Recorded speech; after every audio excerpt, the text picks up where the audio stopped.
Well, at least we're using the same music. I just want to welcome everybody to the all-new and improved news from the Crabby Coffee Shop. I want to thank everybody for your cards and letters and all the hate email I received for having a mental breakdown and pulling the plug on the program over a year ago. Shocking, surprising. But I'll be honest, the old show wasn't working for me. It had become a tedious burden, and instead of doing the adult thing and changing what I didn't like, I just ended it. It seemed far easier at the time. The return of the show actually started almost a year ago now, and Jay Coles of 5 Eyewitness News agreed to be my partner.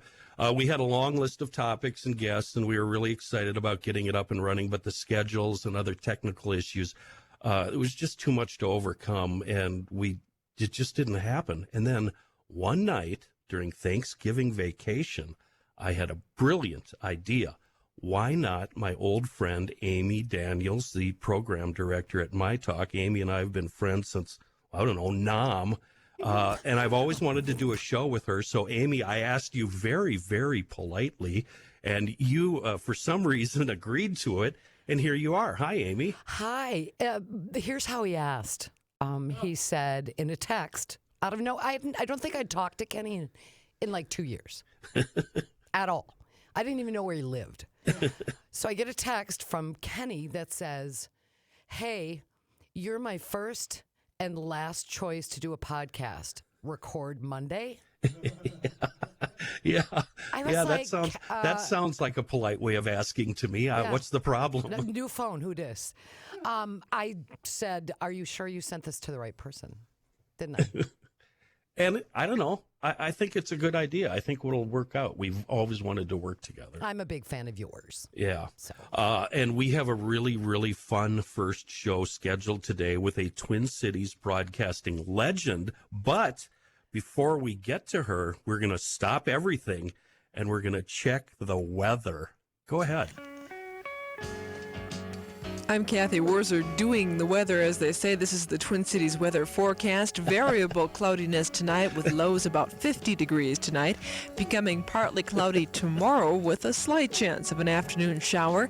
Highs tomorrow will be about 70 degrees. Partly cloudy tomorrow night, and again on Wednesday getting a little better. Lows tomorrow night around 52. Highs on Wednesday up near 74. Right now under clouds, it's 63 degrees at KSTP Talk Radio. AM 1500. Yeah, that would be right, kids. Hi, Cathy. Gosh, thanks. Good to be back. Was that that was back in the 50s, right? When was that? Wow. That's the problem with this business. Isn't that weird for you? Yeah. It really so is weird. to hear You that little sounded great. voice. But what year would that have been? That would have been 1984, 5, 6 to 88. That would have been 85. So thanks to Kyle for finding that. That's did you fantastic. get canned or did you quit? I got canned. So you got canned. Your getting canned allowed me to take a job there because I started right after those big layoffs. Well, I'm glad to hear that, I guess. I mean, but the whole newsroom went in one fell swoop. Yeah. So, yeah. But I'm glad that opened a door for you, my dearest. Yeah, it did. And I ended up working for the same guy you worked for, who was really, really frightening to me, but turned out to be a gentle giant and one of the most wonderful, influential people I've worked with, John McDougall. Mac. I loved Mac. Mac got me in the business, for better or for worse. He really taught me things that I didn't want to learn that I've still used to this day. And he did it just by saying, you're going to do this. Mac taught me how to write. Because he had this big magic marker that was huge, and it smelled. You could get high off of it. I mean, really, one of those big magic markers. And I would bring my copy to him, and he would just take that magic marker and just X out just paragraphs of copy. It looked like skid marks at the scene of a bad accident. It was horrible. And I'm like, I can't do this. This is bad. Until the one day he didn't touch the copy, and that's when I realized. That's when you know. I think I made it. And I kept that copy too to this day. For me, it was Channel 5 had a Capitol reporter, and I believe his name was Pat Milan. Yes, I remember. And Pat. he would send audio overnight when I was working, and Mac would make me write, I think it's called the wraparound. So I would have to write down the introduction to the story and whatever Pat was talking about, and then I'd have to write the close. And I had no idea what I was doing. I mean, I was like 22 and drunk and high all the time. But he took, and just like you, he helped me get better. Yeah. Kenny, I never knew you did that. Yeah. I actually didn't either. I did. I wanted to be in the business so bad that I would do absolutely anything and take any shift. Same. For sure. And ended up doing so many different jobs that have not served me at all. But I'm glad I knew how to do it. You know what I mean? Exactly. Including editing reel-to-reel tape on the fly. And that skill, by the way. Absolutely. I remember it.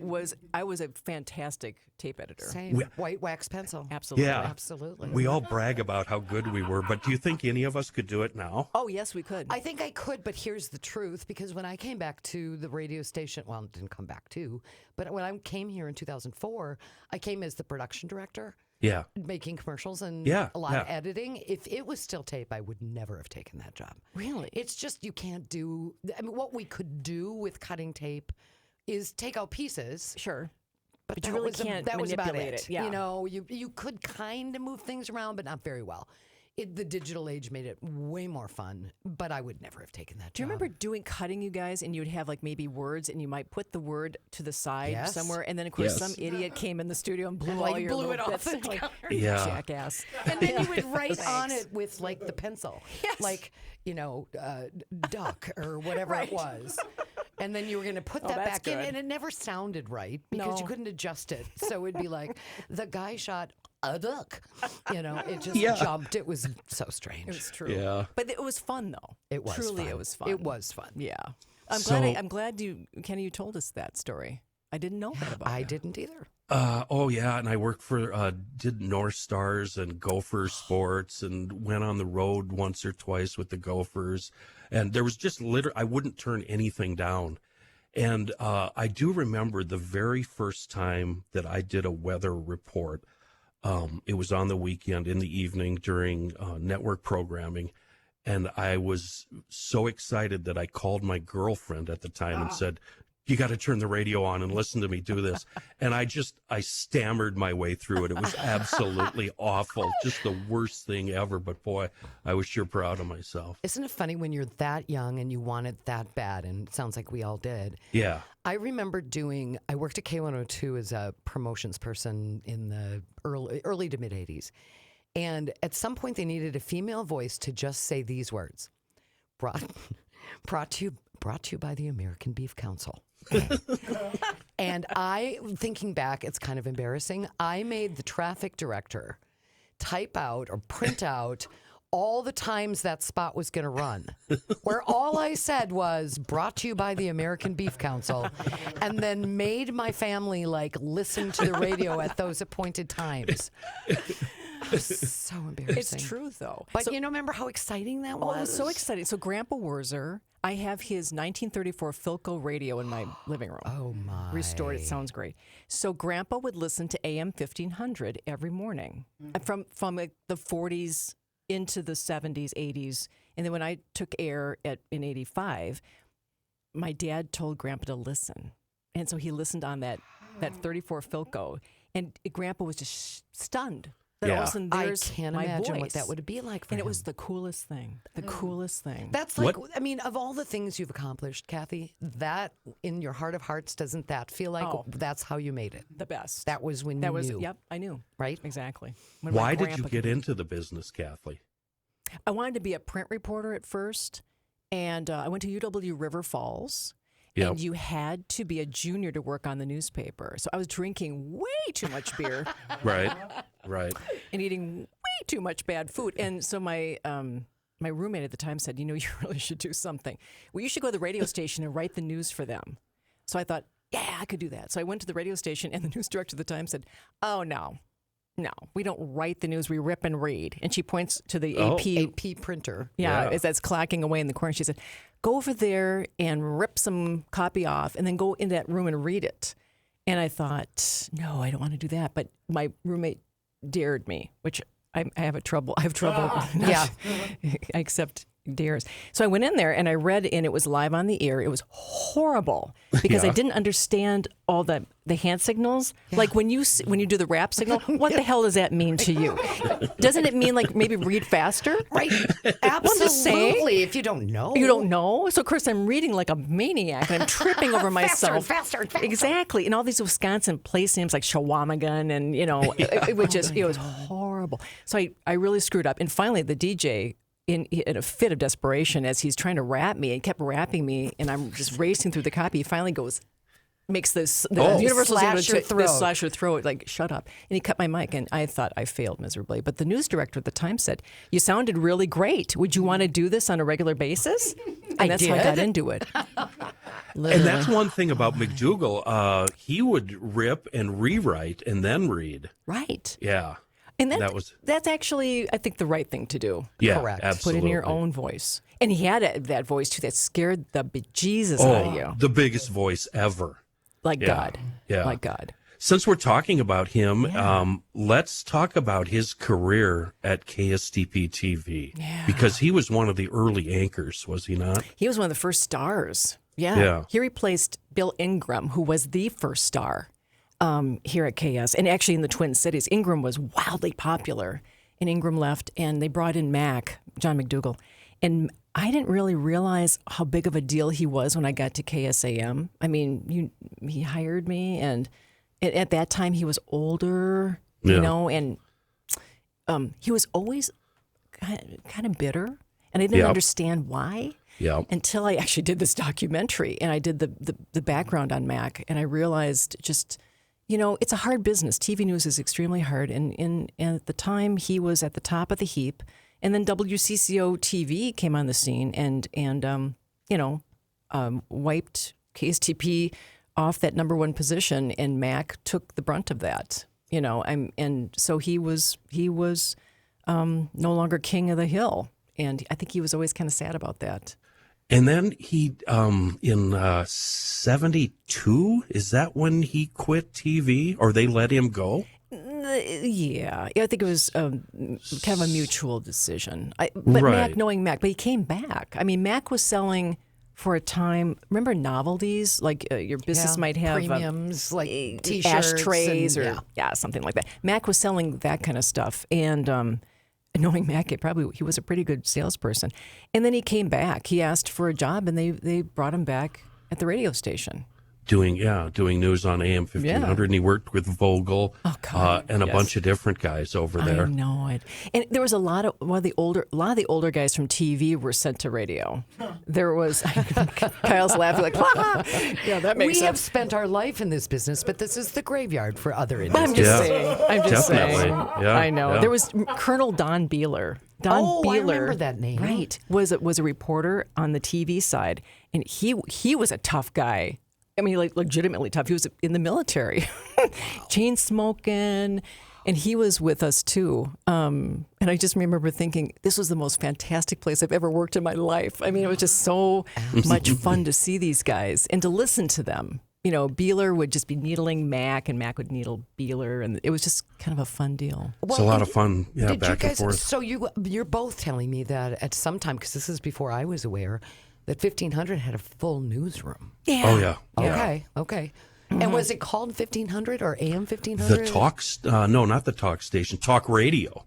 Okay. When I started, it was 1500 talk radio. Right. With that horrible weather sounder you heard under Cathy. Oh, my God. It was just the worst. And there's so many different elements, and I'm really sad to say that I was part of the end of Mac's on-air career. Oh. And it's always been tough for me. I was doing a morning show with Bob Yates. Oh.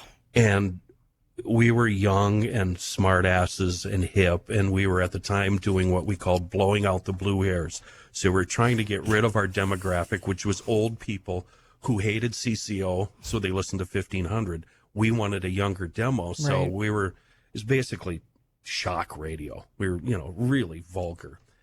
And Mac just didn't fit in as the morning news guy. And I think we brought in Linda Evans. I don't know if you remember her, but she was part of Buck and O'Connor at KDWB. That's right. Right. And then they put Mac in charge of, I think, PSAs or something. But it was really sad. And then I got fired, and shortly after that, Mac passed away. Yeah. I was Yeah. with him when he died too. Were you? Because we were You- buds. Okay. You Yeah, we were. Yeah, How he was was definitely that? my mentor. Well, he had a brain tumor, so he was in a coma. But it was, being there with him was really a gift, Yeah. And yeah, he was such a influence on me, truly, and Yeah. and without Mac, I would not be here, honestly. And that's so, I think, such a gift to be able to look back and see Yeah. that he shaped you. Yeah. And it was through really tough criticism with the big black marker. Let's Oh, just make this girl do this right. And you know what? He expected excellence, and I tried really hard to meet that bar. Really. And all those guys did. I mean, it was a good newsroom. I mean, we had some really good times together. Amy, he would come in with a little kit bag with about 5 briar pipes in them. Yes. He'd lay them out on the counter, and he would sit there and smoke these gigantic pipes right in the newsroom. The whole building smelled like pipe tobacco, Isn't that crazy? which was fine because that covered up the cigarette smoke from the rest of us. I know. I remember working at K102, and at the time, WDGY was a country station, and it was downstairs in the building at where K102 Yeah. was. Frontenac and I Place. remember Frontenac Place, exactly. And Yeah. I remember somebody going, "Oh no, there's a fire." And somebody was like, "Where is it?" And they were like, "Downstairs." Somebody threw a cigarette in the garbage can. Oh, great. So they're on the air, and there's a full fire going on next to the board, and you're just like, "How did we ever get away with that?" But have you ever been hazed? It's a kind of a famous thing to do. Maybe they don't do it anymore. They probably don't. So I know. Well, I was at 1500 in Maplewood. Right Yeah. at the transmitter. So Yeah. I'm out there, and it was Max sent me in with Souchere and Royce, Oh, boy. and he boy. said, "Okay, this is going to be difficult, Truest words ever spoken. yes, but you'll be okay." I mean, they're okay. They're tough, but you'll be okay. So I get in the studio. I'm really nervous. I was in the control room area with the TD, and I've got my copy, and I can't think of the guy's name. The TD leaned over and flicked his bic and lit my copy on fire. And I'm like, "You jerk!" So Yeah. I had some Diet Coke, and I just poured it over the copy and kept reading. And I'm like, screw you, man. I'm going to Yeah. keep reading this copy. Yeah. You guys, we can't even bring a cup of coffee without a lid on it into studios now. yeah. Can you imagine the engineers going, "Yeah, I lit his copy on fire, and then she poured Diet Coke on it. Then I sprinkled salt in the board, and, God, I have- unbelievable. I have it. I can't reach it from here, but it's a picture of Mac at the microphone, and in the background you see a sign that says "Thank you for not mooning," because we would. There was a guy, Bruce Gordon was one of our news guys, Yeah. and He was we would great. walk up to him while he was on the air, drop our pants, and stick our naked ass in his face. People. Wow, how Yeah. things have changed. Yeah, can you imagine doing that now? I know. No. No. Oh God, KO. I This love. is actually fun to talk about. Listeners, I'm sure don't care about this at all, but I mean, I think we it's don't kind care of fun. about them. Amy, Well, and I Kenny are just doesn't, here for. I do. Thank you, Amy. Yeah. Your True management. professional. Yeah, I'm management. That's why, by the way, when I became management, Kenny and I were like best buds for 4 years, and he didn't talk to me for 2 years. Well, you're the enemy. Yeah, I was the enemy. All of a sudden he was like, "No." I'd see him in the hall. I go, "Hey, Kenny, how are you?" And he, no acknowledgement. No. You are tough, Kenny. No. Well, Cathy, she's the enemy. She's management. Am She's not I? one of us. Yeah. Am I? The only good thing about Amy is she has, not one of the, The many. only good thing. One of the many good things about Amy is she has faced the microphone. She knows what it's like to put together a show and then execute that show and then take abuse for doing that show. And that's what I really respect about her, because there's so many people in management right now that have they couldn't do 2 minutes on the air. Well, and you know what I think, Cathy, and I'm sure that in the early days that you were on the air, because I wasn't on the air right away. You your stories about John, that's not warm, cuddly, supportive. You go get him, tiger kind of stuff. You had to persevere through really, really tough, high standards, which is good. Yeah, I think so. But I also think I don't know how you feel about this with your background, but I feel like I do have empathy for my staff to put your ego and your soul on the line every day and know you're going to get, especially with social media and email, you're going to get punched in the face. Yeah, that's true. Somebody has to be behind them going, it doesn't matter, guys. And that Don't worry about that's the it. difference now between then and now is social media, absolutely. And the abuse you take on a regular basis. I can't, and I tell my staff, I don't think they listen. I tell them at my talk, please don't read it. Yeah, please don't do don't that. read it. It's not going to do you any good. No. It's just bad. And is that because you did this before social media? Yeah, I remember being at CCO TV Right. and making the mistake of reading the comments that came. They would of course publish all the comments every single morning. What an idiot! So I am by the coffee machine going, oh my God. I mean, I shouldn't be doing this. I've got to quit. I'm This is clearly horrible. bad. I'm bad at this. I've got to quit. And so, how did you feel? Was there any point at which, when we crossed over that Rubicon, that you felt like, I don't know how to handle this? And how did you decide to handle that? Oh my gosh. I just remember being so devastated, and I thought, I'm going to have to suck this up because I'm not going to be able to continue on in this business if I sit here and read this stuff, because it's more about them than me. Absolutely. Right? And so who told me that? Oh, Don Shelby. It was Shelby that actually mentioned that. And I thought, oh, yeah. I tell my staff the same thing. I Yeah. say that speaks volumes about them. It doesn't really say anything I about know. you. But it's still hard, though. totally hard. Totally hard to sit there. I have to say, just going back to, and we should officially talk about and give the title of this amazing documentary that you did. Oh, there's that. Yes, there's that. It's so good. It's so good, Cathy. It is it's so good. But tell people what it is and how you did it and when you did it and everything about it. Oh, God. It's called Broadcast Wars. Thank you for asking. And it's been a part of my life for 8 years. Oh, wow. I know. When I think you mentioned that in the documentary, I could not believe that. Yeah, no, believe it. Wow. I mean, the great Ken Burns, PBS's, God, has said it takes him 8 years from start to finish one of his. So I thought, okay. I mean, I'm not equating myself with Ken Burns, but I mean, it took a while. So I've been working on this this project for a long time, the history of broadcasting in Minnesota. So I'm working on this book for the Minnesota Historical Society about everything about broadcasting, public, commercial, radio, TV, outstate, metro, right? And it's so big, I got myself kind of stuck, right? Because I thought, oh my God, what am I going to do? It's just so big. I want it to be perfect. And I kind of just spun my wheels all this time. And then COVID hit and that just screwed everything up. And I mean, some of our colleagues were dying. And I thought, I got to hurry up and get this done. So TPT finally lit a fire under my rear end and said, okay, let's just do something, anything. Let's do, how about, you were in TV news. You want to do something like that? And I thought, yes, actually, that would be a really cool thing because that time between the end of the 60s and mid-80s here in the Twin Cities was a really fertile time in TV news. A lot changed. And I thought that would be great. I just can't tell you how good a job I think you did. Oh, God, thank you. It took like probably 8 years off my life, to be honest bet it with you. did. Yeah. I mean, but I can't even imagine the work that went into that. The people you talked to.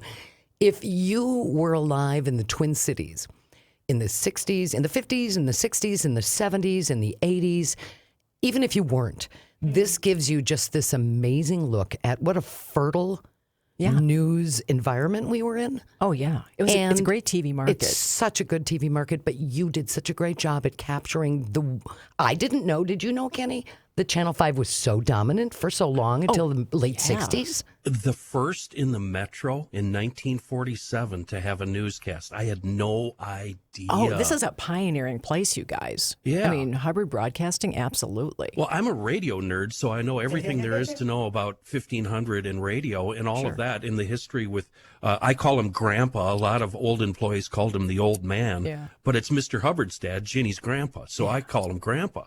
And the stories about him are so fantastic. Oh, my God. What a character. He had a back door in his office to where he could sneak out of there if there was somebody in his lobby that he didn't want to talk to and he heard him out there, he would sneak out the back door and get the hell out of there so he wouldn't have to deal with him. Who's that remind you of, Amy? Yeah, you. That's genius. Yeah, and now Ginny is in that office, and that back door still exists. But really? Ginny, well, you know Ginny, she's not going to do that. Right. Ginny's the best, really. Yeah, Well, I mean, I grew up on obviously here in the Twin Cities and remember a lot of what you talk about in this documentary. I did my senior paper on women in news. Really? I was I'm such a goon, and you are too, Kenny. I'm a media.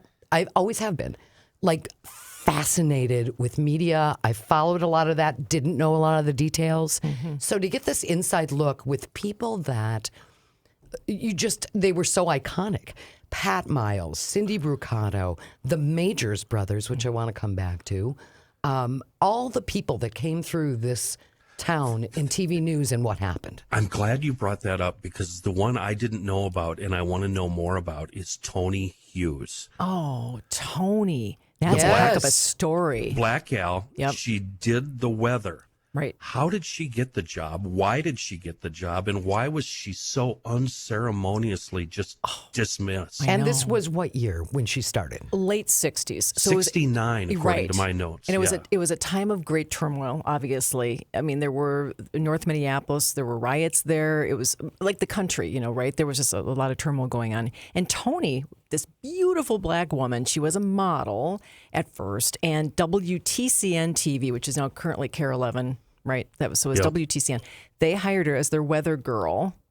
And she was the first in the Twin Cities. I mean, there was Nancy Nelson, another weather girl who wore mini skirts and white go-go boots. I always wanted white go-go boots. By the way, my mother would never let me have them. Of course. But anyway, Tony was hired at WTCN, and her daughter is still with us, and so is her sister. Yeah. And they tell this story about how Tony was allowed on the air, but not to sit at the desk with the anchor, until later on. She has a heck of a story, and I'm glad we found it. Well, and when you guys were doing the documentary, I'm sorry, Kenny, the notion that she had children would leave in the afternoon to spend the night doing the weather. Right. And was really not trained necessarily. No, she had was no background. not. No, but she obviously had a presence. I mean, Obviously. when you see her tapes, that just dated me, didn't it? Yes, it did. Yes, it did. No, that's okay. That's okay. We're amongst friends. So when you see her tapes, I mean, she's got this lovely presence. She really does. And she was also, I believe, a professional dancer. Yes. So she had a heck of a background, and she was a nurse, a registered nurse. And she was. Do you remember Dr. Michael Breen? Yeah. Sure you do. Okay. Yeah. So Breen was one of the first medical professionals on the air here in the Twin Cities. But Tony Hughes pitched the idea of doing medical segments at TCN, and had they said yes, she would have been the first. But they went, oh, no. So what was their motivation for hiring her? Was it because she was black, or was it because she was just flat out gorgeous and could read? Was I guess I'm trying to ask, was it nefarious, their reasons? I don't think it would be nefarious. I think at the time it was a diversity hire. Yeah. Yeah. I mean, but she was really, really good. She Really was good. really qualified in the way that you would be for being a weather person back then. Right. And then, of course, things changed. I mean, that letter that that her family still has, the letter that the then news director WTCN sent to Tony Hughes to say, sayonara, we don't need you anymore, was just like, oh my God, it was cold. And they hired Glenn Burns after that. Glenn is a guy who worked for 1,000 years in Atlanta. He was like the dude in Atlanta. And Burns, they happened to hire him as a meteorologist and that was Tony's replacement. Who was our guy on the 5? Amy, we have a story about him, a mutual story. The weather guy on the 5. Oh, Barry Zavan. Barry Zavan. Oh, Yeah. Barry Zavan, the weatherman. Yeah, the peekaboo weatherman. And his weather reports were just... They were the best. They were so Hysterical. goofy. Of course, I was 9, but I thought he was hilarious. Hilarious. And he would that was where his nickname came from. He would peek in from the side. He would wear an all green suit on St. Patrick's Day with green shoes. Right. And he was just funny. And Kenny and I, do you want me to tell that story? Yeah. Unadulterated or? Yeah, go ahead. Okay, yeah, so ahead. I'm in production when I first came back in 2004 to 2008. And at one point, I think it was Mr. Hubbard had him come in to record something for some reason, and I don't know what it was. So I was in the studio. Barry Zvan comes in. I was starstruck. Of course. Barry Zvan, the weatherman, was standing in my studio. Yes. And he's just a little guy at that point. He was probably late 80s, I would guess. And he recorded whatever it was he was going to record. So he does his thing, and I tell him how much of a fan I had been and what a great guy he was and blah, blah, blah. So he walks out, and Kenny Olson, who works in the studio next to me, comes strolling in as he often did when somebody was in my studio, and he goes, so, who... Do you I'm going to say it. Yeah. Who is the guy with his pants pulled up to his tits? Kenny. God. I go, that was Barry Zvan, the weatherman. They were Stop right it. under his bosom. Stop it. You know, He Kenny. had Sands About pants on. Of course. Of course. He's probably going golfing. And he was about 5 foot tall. He was real Yes, he little. was. Yeah, he was Yeah. tiny. But I was like, get out of Kenny my Olson. studio, you weirdo. Yeah, I have issues. You Kathy. do really have do. issues. You We still really love do. you, but we love okay. you, but you have issues. Can I do. tell you something that I found shocking, and it proves how naive I am? TV espionage. The way that Paul Majors got hired, I had to stop that and back it up twice. Oh, you mean Ron? Yeah, Ron. I'm sorry. Ron That's okay. Majors, Tell the us older the story. brother. Yeah, Tell go us ahead, the sorry. story. So evidently, Amy, there's this thing in TV. If you're getting your ass kicked locally by, say a really great anchor, you take tapes of that anchor and you send it to TV stations around the country in an effort to get him hired out of your market. That is so dirty and awesome at the same time. And that's how Ron ended up working at Channel 5. It is kind of awful. I mean, but it's kind of the deal. Yeah, I mean, I think it's done in radio, too. I mean, we should say that Mr. Hubbard was looking for a new anchor, obviously, yes, because yeah. The World Today. Remember The World Today? No, you'd have to be older for that. The World Today with this very young guy, Ted O'Brien, that went down the tubes too. So I was going to say toilet. It went down the tubes, and they were looking for a new anchor, and so Ron Majors was in San Francisco, and so they were trying to get rid of him, and he had his eye on Chicago. But then the Magid consulting company knew about Ron Majors and said to Mr. Hubbard, "You want to take a look at this guy? Would this guy fit the bill?" And of course, yeah, was the answer to that. Yes. So they hired Ron Majors, and then KSTP rocketed to #1. That was the And stayed there. resurgence in, 75-ish? It would have Somewhere been in there. about that time, Mid-70s. About that 74. 74 to 84, Yeah. from what I see here. That was amazing. That was And a heck then- of a news team, by the way. And That's then a long run I was a for long an run. anchor. Yeah. Yep, exactly. Well, and then to have Ron Majors be such an enormous star in this town, to leave to Chicago, where he was a huge star there. where a huge star is as well, and he should have been. And then to have his brother come in the early to mid 80s to Care 11 and be just as big a star. I know. It's so weird and quirky. Isn't that Remember bizarre, that Kenny? Paul worked here, though. Yeah. Paul worked it. He did here? Yeah, in the newsroom. He was Oh, an I didn't- intern. I He didn't was. know that. Yeah, he worked in the dispatch shack. It's hard to say That's that. not easy to say. Exactly. He worked in the dispatch shack. That's where a lot of people start in dispatch. Yeah, I know in dispatch. Yeah. And then he'd be in the field. Yeah, so he worked here. Just to have two brothers. I know, isn't that crazy? Both conquer the same local market in news is such an oddball. And both went on to other markets and were #1 in their markets. Exactly. That's kind of crazy. I know. I want to do a lot about Care 11, but before we get there, the only other big surprise that caught me off guard was that Pat Miles is a normal, sensitive human being and was actually hurt by Dave Moore's parting line. And that surprised me because most of the TV anchors and reporters I know have really thick skin, and you can say anything to them. Megan Newquist downstairs and Elizabeth Reese downstairs, they've showed me some of the emails they get. My God, I can't believe what people will say to you. I know. And then you pile management on top of that, management, you guys love consulting and you love research and you don't keep any secrets from the poor talent. And you pile all that on top of that. And when Dave Moore said to her, his parting shot was, I'll be around to help you with the big words. And Pat Miles to this day is still affected by that. Mm-hmm.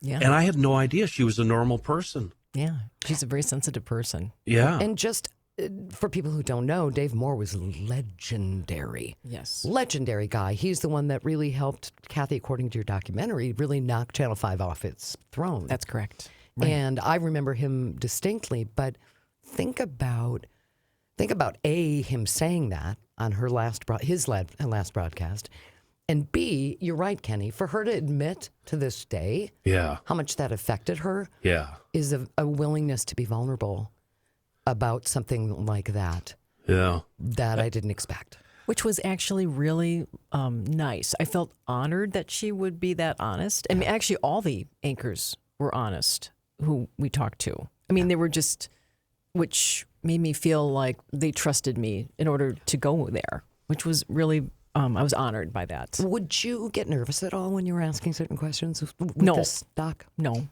And I think I surprised a few of them by just plowing forward and asking questions. Poor Don Shelby was like, I didn't think we were going to go there. Okay. Yeah, and same with Ron, and both of them about alcohol. Yeah, well, going to treatment. Yeah. I mean, let's put it this way, you guys. Let's be honest. This is a field. You can name people on your fingers and toes, individuals who have had issues with substance abuse in their careers. So many. Hi, I'm Kenny. I am Kenny. Because you're allowed. I mean, it's considered, at least as a broadcast journalist, that's kind of a stereotype that you go and slam down a couple of drinks after you get off the air or do your story, file your story. Yeah. Well, I also have this theory, and I'll see how you guys feel about it. There is something, I think, and I include myself in this category, of people who want some sort of acclaim, they want the attention. There's something about the attention that, as a person, I wanted, or wanted to perform, or wanted to be. But you can't just wish that and become the number one musician in the world or the number one movie star in the world.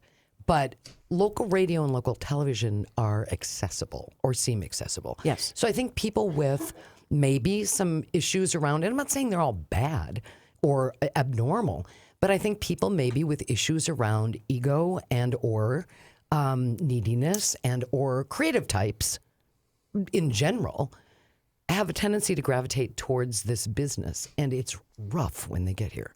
Yeah, that's true. And I think it just exacerbates the feeling of insecurity. Did you find that about yourself, Cathy? Did you she just nailed it for me. I had great delusions of grandeur. I wanted to be in New York competing with Howard Stern. Mm-hmm. Did you have any of that? No. Nope. I'm just a news person. She's the normal one. I've just thought about that. This is really an interesting conversation. Thinking about it, my career. No, I didn't have delusions of grandeur. I just was trying to hang on with my fingernails. What do you think for you? Because I'm not saying it's the same for everyone. For you, what motivated your interest in this business? I wanted to do good. I wanted to cast a light on issues in society that needed some kind of fixing. Kind of a do-gooder, I guess, in that respect. Okay. Like more of a Edward R. Murrow type. Remember his the documentaries he would do. See It Now. I saw those in college. I thought I want to do that, and then of course I got into daily news, and it's like, nope, we're not. Nope. But it is what it is. It still is. You're shoveling coal every day. Yeah, that's kind of what it is. You have integrity. Mine was just. It was just. I wanted to be huge. That's okay, Kenny. That's okay, sweetie. It's all okay, right. honey. What I find most surprising about that early attitude is I'm completely the opposite now. I wish I was a complete unknown. I hate video and YouTube. I don't like being known. The state fair scares the hell out of me. I don't like people looking at me. Yeah, it's hard. None of that. I'm completely the opposite as I was when I was 20. You're such a radio person. Oh, I are. love being Yeah. the faceless voice. Yes. I love that. Me too. So why did I go to TV? That was ridiculous. I mean, because it's just completely not me. Right. Did you ever feel I'm sure you have been offered that, but did you ever feel the pull for that at all once you tried it? In terms of Being on camera.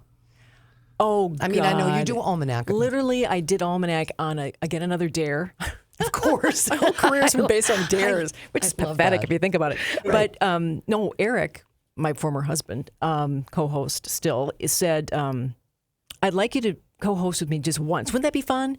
And I said, and we were dating. And I'm like, yeah, that'd be kind of fun. Okay. And so, I had this massive hair in a color not found in nature Right. at But all. it was the 80s, It was the right? 80s. So I thought, yeah, I'll do that. But I would never seek that spotlight. I just thought it'd be cool to do it once. And then the producer's like, would you like to do it again? And it kind of fell into it. But it wasn't a burning desire you'd had. No, not on camera, no. And then it just kept going and going. And I'm like, geez, what the? And CNN did call. And I thought, oh, man, CNN. And then my dad got sick. Oh. And I thought, I can't leave. That would be bad. Yeah. So I stayed here. I'm happy I did. We're happy you did. It worked too. out fine, But no, I wouldn't, that would not have been a career path for me. I want to be heard and not seen. And now here we are. And Kenny here says we are on video. YouTube, and yeah, it's all good. I got to change directions because you Please. just brought up CNN and we're old. And we just brought up, we brought up Thanks a Don lot, Shelby.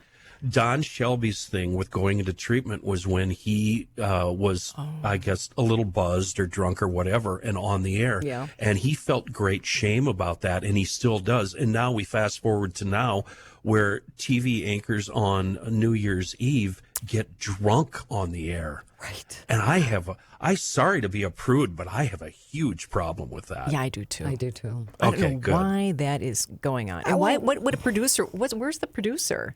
Or the EP and going, hey, you can't do this. Yeah. Well, and Am I wrong about that? No, you're why? right. Or I just boss, why? You know whatever. what? We can all get drunk. Of course. I would like to talk Congratulations. to somebody who thinks that is okay. I guess that's what I'm looking for because I don't know anybody that thinks that's okay. And I guess I'm less prudish about it, as I just think it's stupid Not and lazy. professional. It's just right? not It's professional. Stupid and lazy. No, it's Okay. not good at all. All right, I'm glad we all agree. We do agree.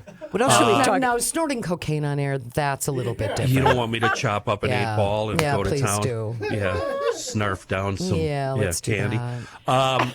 What year Sorry. I don't have it in my notes, so I'm asking honestly, what year was the big switch? KSTP went from NBC to ABC. KMSP, Channel 9, went from ABC to Independent and now Fox. And then WTCN went from Independent to NBC and then Gannett. What year did that happen? Okay. 85? 83? I think it was before that. Oh my gosh. I feel like it was this. Okay, it was Majors was still at KS. Yep. I think He it was left the in- 70s. It would have been late 70s, right? Yep. Because Channel 5 was the ABC affiliate. This No. dates me. The ABC affiliate when KST. Charlie's Angels was Yes. in Oh, there. right, yeah, Turner, yes. That would have been the sorry. mid-70s. Okay. So I'm going Is to. it was that far back?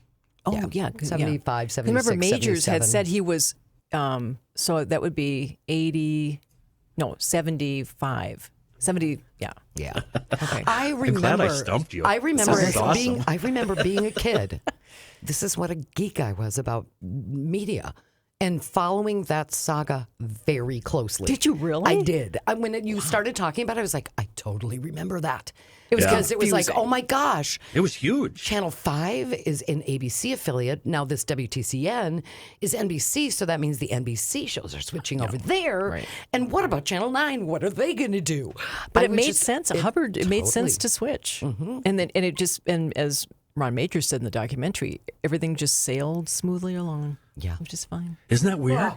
Imagine answering the phones. I'm just going to say, I bet that phone screener on Monday morning. It didn't go well for. Probably not. It went well for Ron.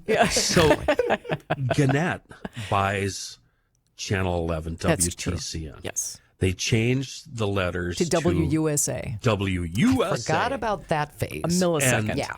we all laughed at it and thought that was funny. And Yes. then this TV station, actually TV and radio in D.C. wanted those call letters, so they got them. Right.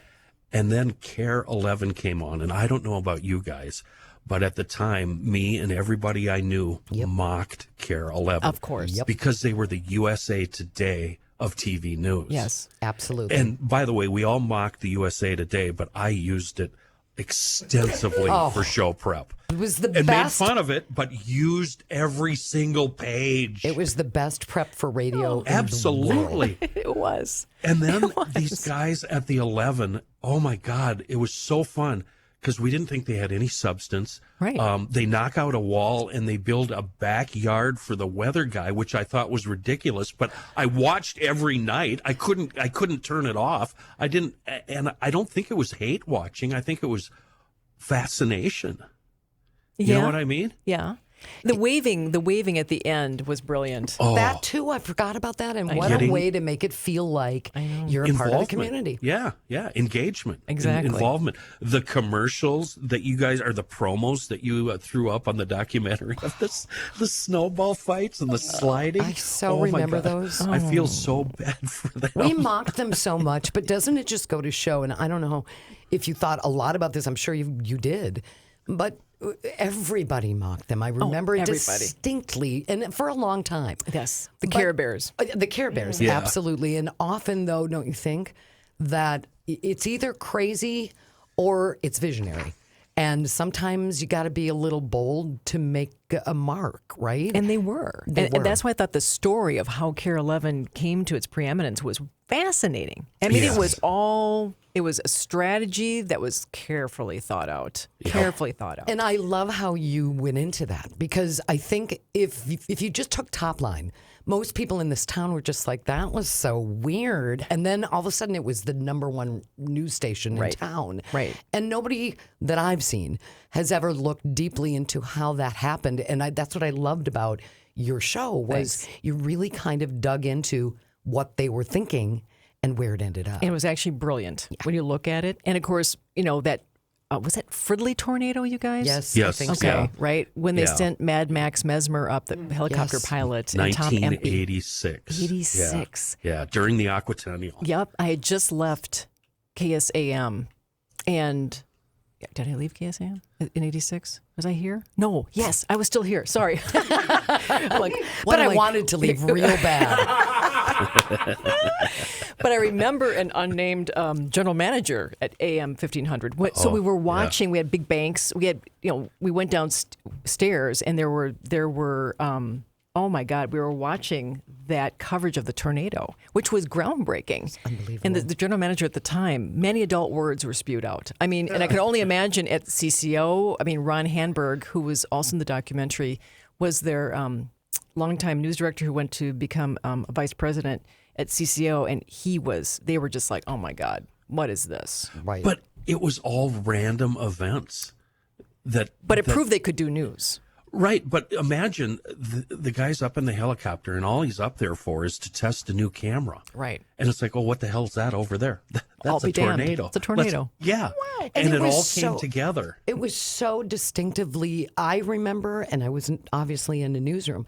I remember I was in Radio Mankato. I'd come back up to the Twin Cities. I was in my parents' living room, looking at the television, watching it live, and just amazed by it. know. I remember it to this day distinctly because it was so, and I didn't know until I watched your show that was sort of where they started to get taken seriously. Exactly. And that was, in fact, Tom Empey, God bless his soul, who's no longer with us.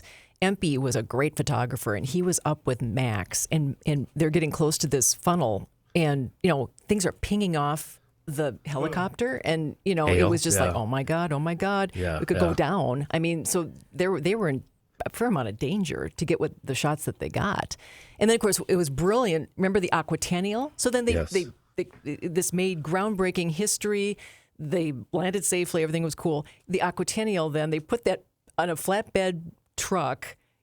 Put that dinged up helicopter with Empey and Mad Max and they went down, Marquette Avenue, and people were like, That's amazing. It was brilliant. That's brilliant. absolutely brilliant. That's the kind of marketing that you do at My Talk, Amy. That kind of stuff. Spur of the moment, try. right away. Something just happened. Let's get on this and really promote it. And that's what I love about you guys up at My Talk is you're willing to guys are good. throw everything out the window and focus on this for the next 5 days. It's really cool. Well, yeah, it strikes me as I'm sitting here with Cathy, who I am such a big fan of your work. You're very kind. And love and adore everything you've done in this town and how long you've lasted and how good you've been at it. I'm just lucky. But what I do every day is so goony in comparison to what you do that it strikes me. It strikes me as funny.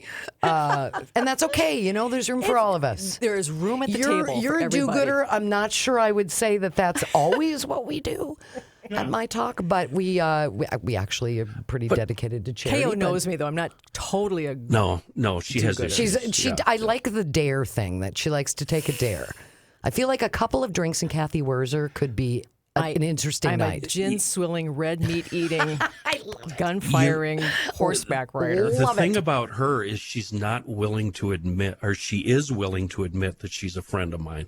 And I have recommended many, many times that Cathy maybe downplay the whole Kenny thing because that's not going to help you. Yeah. Actually, my bosses are like, who the hell is this? Right. You keep That's talking what I about this prefer. guy on the air. That's what I prefer. Let's talk about the most beautiful man in show business. And it's really irritating to me that it sounds like not only is Paul Majors the best looking man that ever walked the earth, but he's also an incredibly cool, nice guy, which just kills me. I was really hoping he'd be a jerk, but everybody says he's absolutely the most awesome fella you'd ever meet. He actually left the crew in stitches. The crew we had some layoffs prior, this whole documentary thing. Anyway, so the crew was feeling pretty bad, and Paul Majors came in and made everyone laugh, and it was just so much. It was so much fun to talk to a guy and lighten everything up, and he's smart. He's good looking. And he ended up going to L.A., did he not? He did. Right. And in KTLA. And then brought that station to #1 status. I mean, pretty amazing. He is pretty. He is a pretty man. It's the #2 market. Yeah, I know. And look what he did. I remember do you remember, sure you do, the Red River flooding? Yeah, yeah. And all the TV stations did a roadblock. They call it a roadblock. So all stations are airing the same show, and it was to raise money for Red River flooding relief. So all the main anchors were paired up with other anchors. I was paired up with Paul Majors. I'm like, oh my God. And I was at TPT, so I'm representing TPT naturally. And then my partner was Paul Majors. I remember just looking at him, and I just couldn't think of a thing to say. It was ridiculous. Oh, you're so cute. Could he create good chemistry with anybody? Or was he's a pro. Was the chemistry between him and Diana and Paul Douglas? That chemistry to me was unbelievable and hard to ever match again.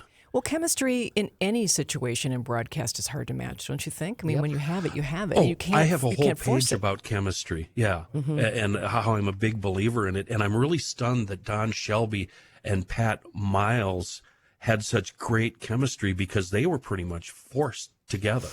I know. And it seemed to me like in my world, that kind of chemistry doesn't exist when management makes that, decision. But for them, it really worked. At least for me, it did. Well, I think chemistry is one of those things that you really can't predict. If you could, everybody would have magical chemistry on the air, right? I mean, everybody would win and everybody be great. And sometimes it comes from the most unlikely places.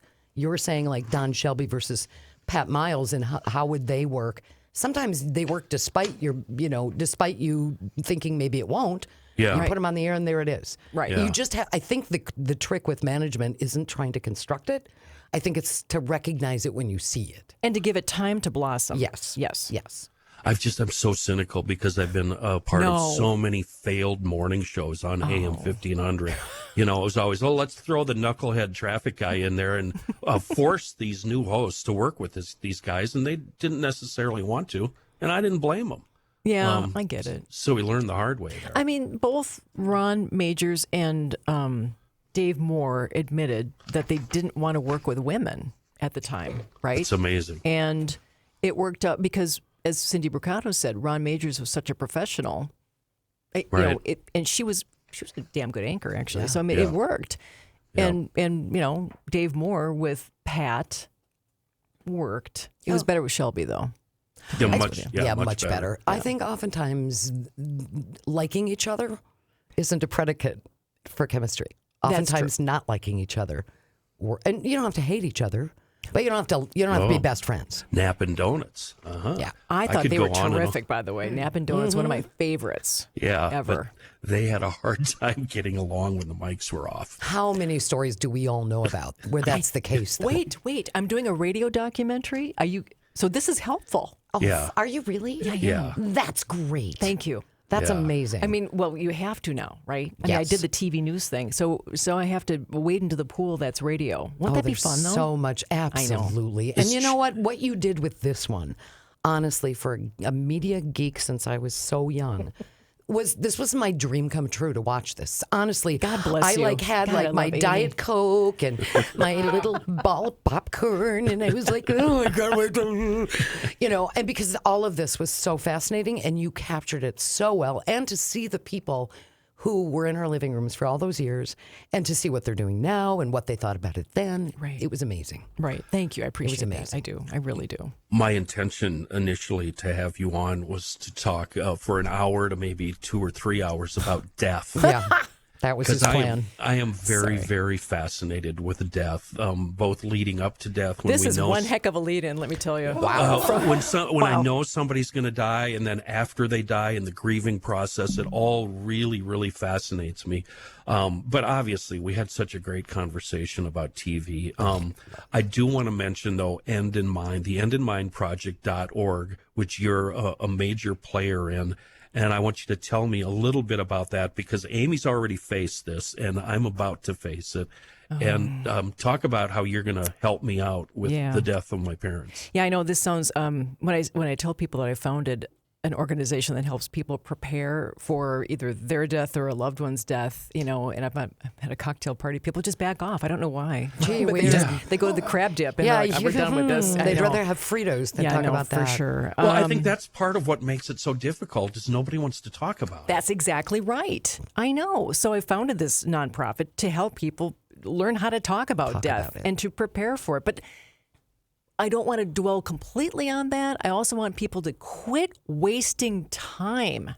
Quit wasting time, people, and learn to live your life as fully as possible with whatever is going to come down the pike. You're going to probably develop some kind of an illness that's going to be a serious one or a disability. So we help people plan for the inevitable, learn how to talk about it, and then live your life is what we do at End in Mind. Yeah. I was looking at your website, and I read a couple of the blogs that you wrote. My parents died just 2 years ago, 2.5 years ago, 2 weeks apart. Amy. 61 years they were married. My mom died at 87. She was my best friend in the world, and the woman I will hope I grow up to be. And then he died 2 weeks later of broken heart syndrome, I bet that's which is a real thing. It is. That people don't understand. Like, your heart actually changes, and it can kill you. Right. But I was actually grateful that the two of them could be together. I wouldn't have But I imagined have my to dad say, without him. you just waded through a sea of grief with Yes. But you know what? Once you go through it, it's like so many things in life. I'm not trying to minimize it. It's a lot.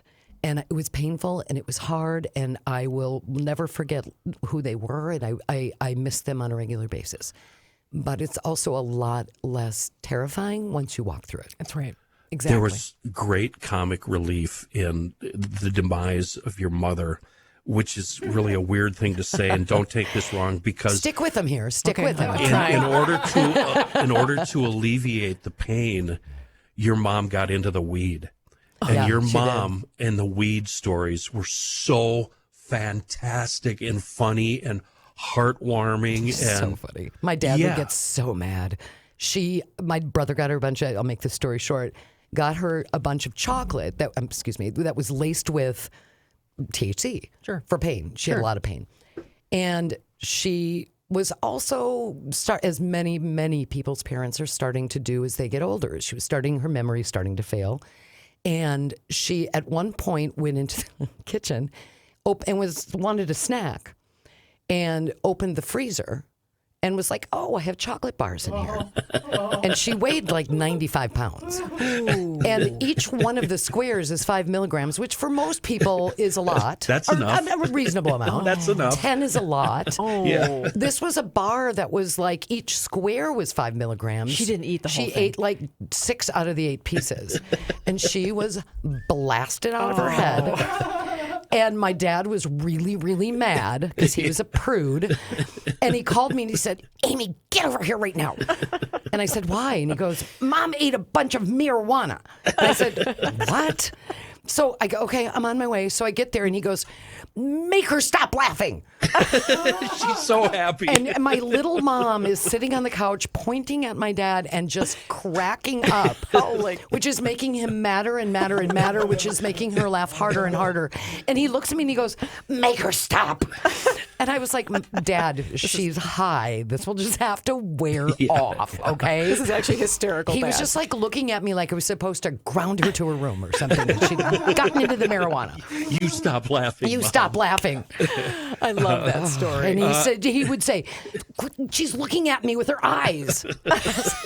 I know, Dad, she's high. It's fine. See, the thing about you laughed. Totally laughed. So, I mean, painful, but there are still these memories that will still pop up.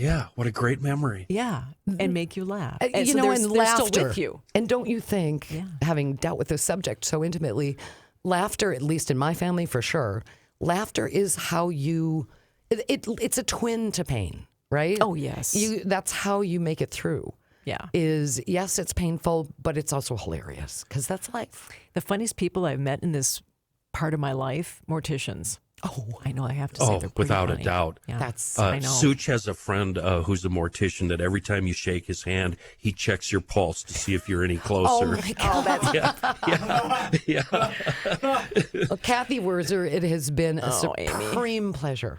I Thank am you so really much. honored to be with you guys. Yeah. Thanks for asking me. Thanks so much for, just being my friend, I guess. I That's still enough, advise really. not to, but yeah, thank you. Don't You're spread it welcome, dear. around any more than I think he's right. Don't tell people you're his friend, but thank you for trying. Oh, it's really, thank you. Well, it's again my pleasure. So thanks for having me here, you guys. I wish you all the best in this Thank new you year. very And much. same It's to you. very- Let us know. yeah. Let us know when the radio doc drops. Oh, don't worry.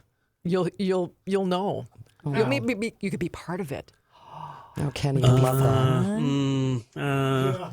I don't think so. Yeah. And that's where we'll end. I'll just pick your brain. We'll bring you to a bar and pick his brain. Okay. It'll be fine. If you're going to buy drinks, I'll be there. I'll be fine. You will. Just want to thank everybody for listening again to News from the Crabby Coffee Shop. We'll see you next week.